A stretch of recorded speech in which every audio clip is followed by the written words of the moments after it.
Hello readers, welcome back to PJL Books and welcome to today's Off the Shelf. Today's Off the Shelf is called The Double Conflict. We always hear that the best fiction out there is, among other things, multi-layered. There's more than one thing going on at any one time, basically.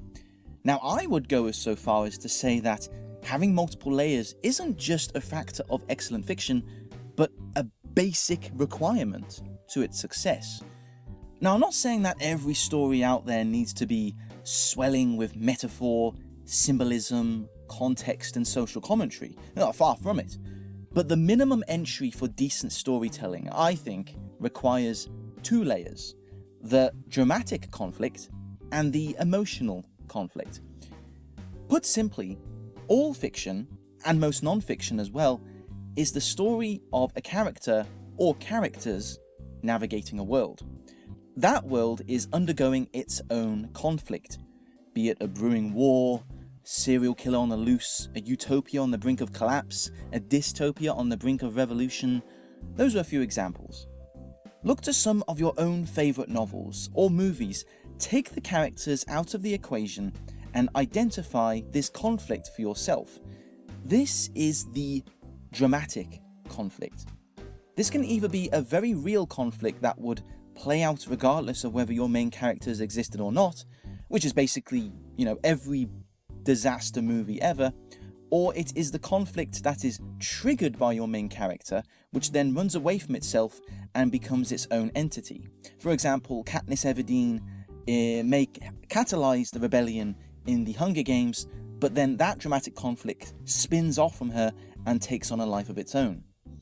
Now, the emotional conflict is the main character's internal struggles.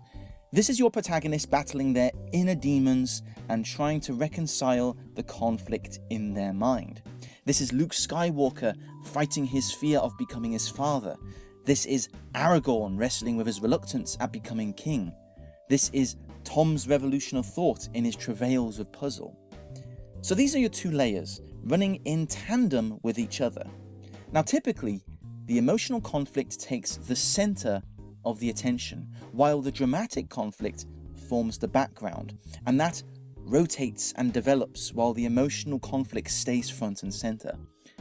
The protagonist's emotional conflict is coloured and developed as the dramatic conflict progresses, and vice versa. And through this, we develop the narrative of the story, each bouncing off of one another, likely escalating to the final conflict. Now usually, the emotional and dramatic conflict either come head to head at the same time when the two dovetail together. For example, Katniss's personal struggles come to a head in her final confrontation with President Snow, which is also the climax of the dramatic conflict of the rebellion as a whole. But more common is when the dramatic and emotional conflict climax in close succession from one another, but not at the same time. You see, the risk one runs by having both conflicts resolve at the same time is that they vie for the attention of the audience, and thus cancel each other out. If they occur one after the other though, it gives the space for both conflicts to breathe and have their own moment to reach their own conclusion.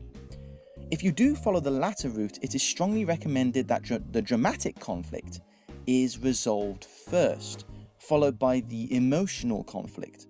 Because despite the dramatic conflict being the bigger picture, as it were, and the one that is more likely to be action-packed and exciting, it's not the conflict that the audience are primarily interested in.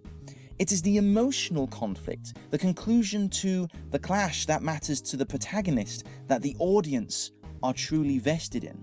Look to any of the Lord of the Rings movies and you will notice that the large-scale battles are always followed by smaller character-led moments.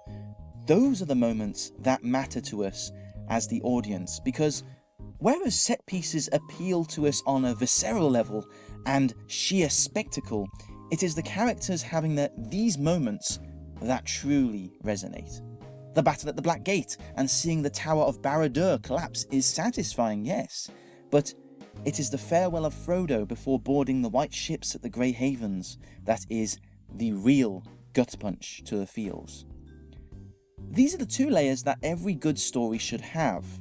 Disaster movies often fail in this regard because the dramatic conflict often drowns the emotional conflict, making the movie feel distant and lacking a soul.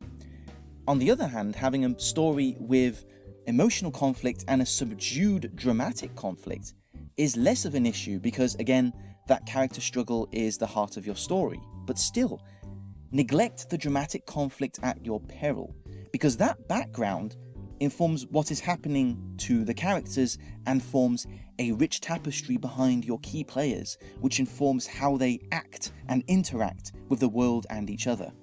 Having a weak dramatic conflict may make your story feel small, as if it operates purely within a bubble, so any resolution lacks punch because the wider implications from your character's choices and actions don't seem to resonate as much as they should.